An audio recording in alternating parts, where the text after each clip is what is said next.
Imagine a vast frozen lake stretching as far as the eye can see, a desolate yet mesmerizing expanse of ice and snow. It's the year 1242 AD, a time of great turmoil and shifting powers in medieval Europe. The wind howls across the ice, carrying with it the whispers of an impending conflict. This is Lake Peipus, situated in what is now modern-day Estonia and Russia, a strategic location that will soon witness a historic confrontation. Two powerful forces are about to clash: the Teutonic Knights, a militant crusading order, and the Novgorod Republic, a resilient and proud state. The icy expanse will become a battleground where the fate of nations will be decided.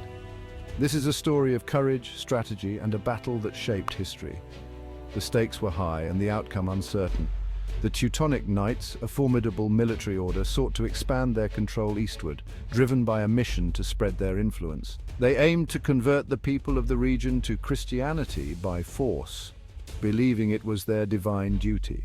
The Novgorod Republic, led by the astute and valiant Prince Alexander Nevsky, was determined to defend its territory and its Orthodox Christian faith, standing firm against the invaders. As both sides prepared for the inevitable clash, the air was thick with tension and anticipation. The battle on the ice was about to begin, a confrontation that would echo through the annals of history. The Teutonic Knights were renowned for their military prowess. Clad in heavy armor, they were a disciplined and formidable fighting force. Founded in the Holy Land during the Crusades, the Knights had shifted their focus to the Baltic region. They aimed to Christianize the pagan tribes there. Their methods were often brutal, leading to resentment and resistance. The Knights wielded advanced weaponry and tactics. Their heavy cavalry charges were particularly devastating. They employed siege weapons effectively. Their discipline and organization gave them an edge in battle. However, they were also known for their ruthlessness, which fueled the animosity towards them. Tensions had been simmering between the Teutonic Knights and the Novgorod Republic for years. The Knights sought to expand their influence into Russian lands. Novgorod, a wealthy trading hub, was a tempting target. Religious differences also played a role. The Knights represented the Catholic Church, while Novgorod followed the Eastern Orthodox faith. In 1240, the Knights, sensing an opportunity, launched an offensive into Novgorod territory. They captured the city of Pskov, a key strategic point. This act of aggression ignited the fury of Prince Alexander Nevsky. He rallied his forces and prepared to confront the invaders. The stage was set for a showdown on the frozen expanse of Lake Peipus. On April 5th, 1242, the two armies faced each other across the frozen lake. The Teutonic Knights, confident in their heavy armor and disciplined formations, advanced across the ice. What they didn't anticipate was the Russian strategy. Alexander Nevsky had carefully chosen the battleground. Nevsky's forces lured the Knights deeper onto the lake. The ice, weakened by the spring thaw, began to crack. The heavy Knights, weighed down by their armor, plunged through the ice. Russian archers rained arrows down upon the struggling Knights. Nevsky's cavalry then launched a devastating counterattack, routing the Teutonic forces. Section 5 echoes on the ice legends and untold tales from the battlefield. Legends abound about the Battle of Lake Peipus, a significant clash that took place in 1242 between the Teutonic Knights and the Novgorod Republic.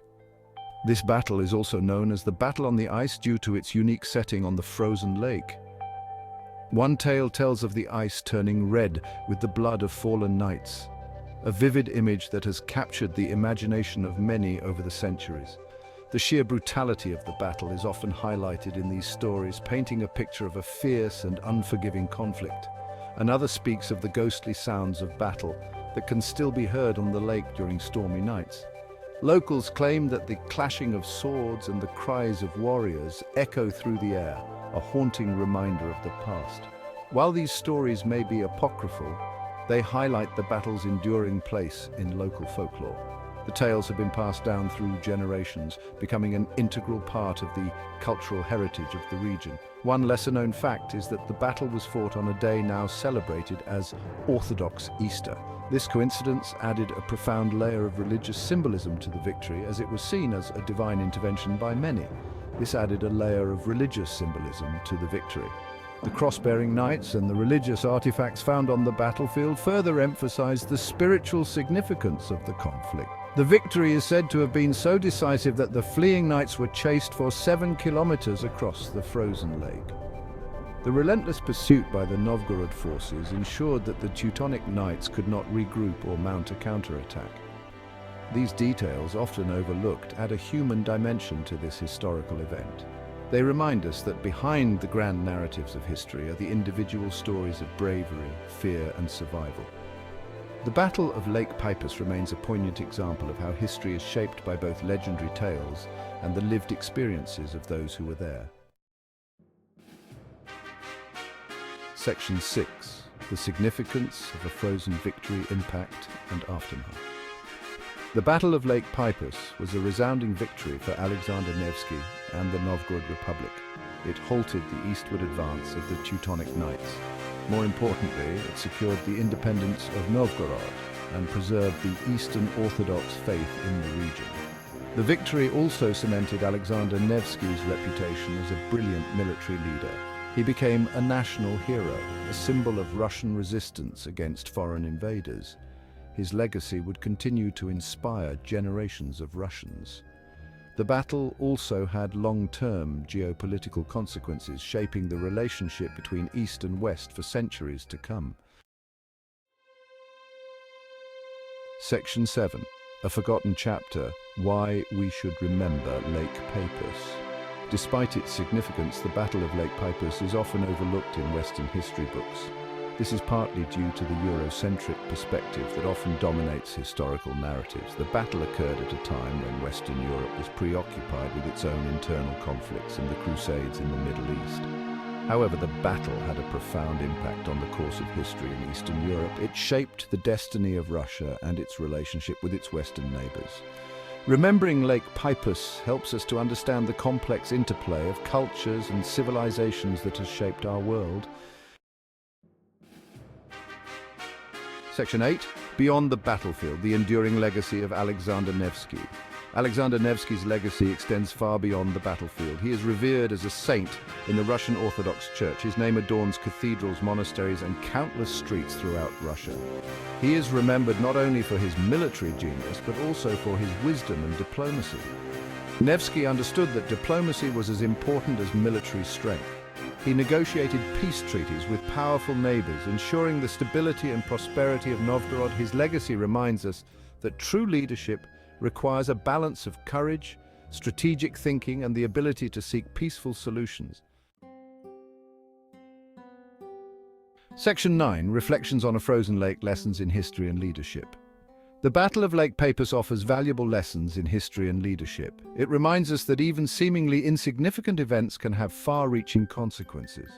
The battle also highlights the importance of understanding the perspectives of different cultures and civilizations. Alexander Nevsky's leadership provides a timeless model for leaders in all fields. His ability to inspire his troops, outmaneuver his enemies, and secure a lasting peace through diplomacy remains relevant today. Section 10. Unveiling the Past. The importance of exploring obscure historical events. The Battle of Lake Peipus is just one example of the many fascinating and often overlooked events that have shaped our world.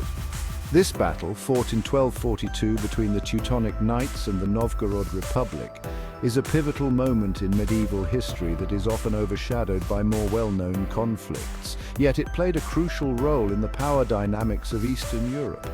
By delving into these lesser-known chapters of history, we gain a richer and more nuanced understanding of the past.